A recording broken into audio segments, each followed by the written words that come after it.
여러분 안녕하십니까? 2019년 11월 10일 주일 아침이 밝았습니다. 여러분의 희망 멘토 전옥표입니다. 오늘도 활기차고 행복한 하루 되시기 바랍니다. 전옥표TV 아침 방송 시작하겠습니다. 지난 10월 29일 방한해서 체포를 인도했던 복음주의적이고 근본주의적인 학풍으로 널리 알려진 밥존스 대학교 밥존스 목사님은 3대째 기독교 집안으로 이렇게 이야기했습니다. 아버지가 가진 신앙, 어머니가 가진 신앙 나로 하여금 자동으로 천국에 가는 조건을 주지 못했다. 나는 하나님 앞에 개인적으로 죄를 토설했고 그리스도의 피 흘림으로 나를 구속하셨다는 것을 믿었다고 말했습니다. 그러면서 세상이 우리의 행함을 통해서 그리스도인임을 알아봐야 한다고 강조했습니다. 여러분은 크리스찬이십니까? 저는 오래전에 저의 누님이 극심한 암투명으로 힘들어할 때 크리스찬으로서의 경쟁력이 무엇인가 라고 생각하면서 이 책 크리스천 경쟁력이라는 책을 썼습니다. 여러분 한 번씩 읽어보신 적이 있으실 겁니다. 제가 쓴 책 이 크리스천 경쟁력을 통해서 계속해서 믿음의 사람들이 어떻게 살아야 하는지 크리스천 경쟁력 부분에 대해서 통찰을 나누어 가도록 하겠습니다. 오늘은 신앙생활 잘하는 법에 대해서 변함없는 믿음의 조건에 대해서 같이 생각해 보겠습니다. 신앙이 좋은 사람은 그만한 조건이 있기 때문에 축복을 받았기 때문에 믿음이 좋다고 흔히들 이야기합니다. 나도 누구처럼 돈도 많이 벌고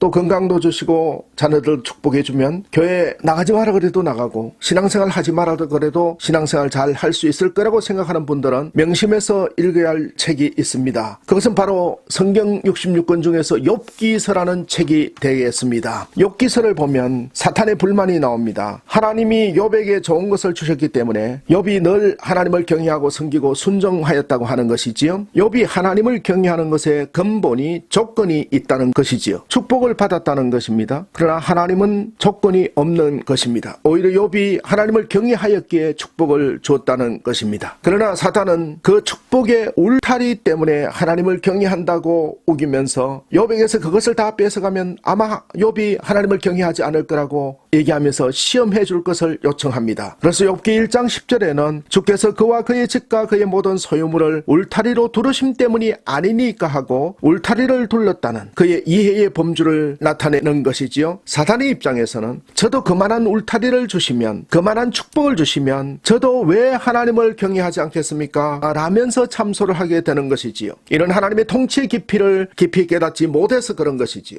욥이 모든 것을 잃고도 여전히 하나님을 경외하는 것을 보면 조건 때문에 울타리 때문에 하나님을 경외하는 것이 아니라 하나님을 경외하는데 세 가지 믿음의 기준이 있었기 때문이라고 보는 것입니다. 그 첫째가 무엇입니까? 어려운 생활입니다. 여러분, 우리가 어려운 생활을 하는 것이 손해가는 것 같지만 하나님이 축복의 근원으로 드는 조건이 어려운 생활인 것입니다. 욥기 1장 1절에 보면 순전하고 정직하여 악에서 떠난 자라고 하나님께서 욥을 칭찬했던 걸 볼 수 있습니다. 욥이 당대 최고의 재벌이 된 이유가 어려운 생활이라는 것입니다. 어려운 생활은 무엇일까요? 순전하고 정직하고 악에서 떠나는 것입니다. 두 번째로 조건에 좌우되지 않는 믿음이었습니다. 환경이 척박하게 되었지만 그는 욥기 23장 12절에서 내가 그의 입술의 명령에서 어기지 아니하고 일정한 음식보다 그 입의 말씀을 귀히 여겼구나. 하나님의 말씀을 귀하게 여겼습니다. 의지할 대상은 하나님의 말씀으로 알고 노력했음을 알 수 있습니다. 욥이 아무리 어려운 환경 속에서도 믿음을 잃지 않았다는 것은 욥이 탁월한 믿음의 능력이 있었던 것이 아니라 그가 부단히 믿음을 유지하려고 노력했다는 점에 있는 것입니다. 우리의 신앙도 노력하는 신앙이 되어야 하지 않겠습니까? 셋째로 세 가지를 잃지 않는 신앙이었습니다. 그 극심한 어려움 속에서도 욥은 첫째로 내일을 잃지 않았습니다.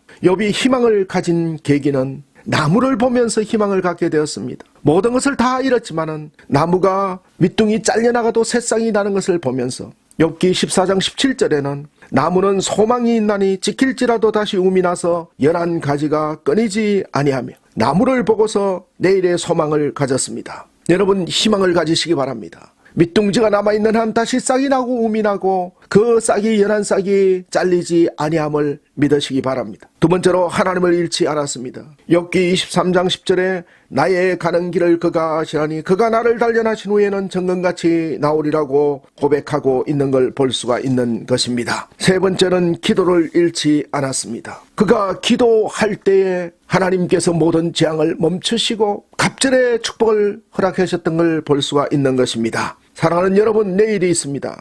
하나님이 함께 하십니다. 기도하면 응답하십니다. 욥의 믿음의 기초를 가지고 어려운 생활로 조건에 치우치지 아니하는 믿음으로 세 가지 내일과 하나님과 기도를 잃지 않는 믿음으로 크리스찬, I am 크리스찬으로 세상을 이기고 빛과 소금의 역할을 감당해보는 그러한 희망찬 하루가 되시지 않겠습니까?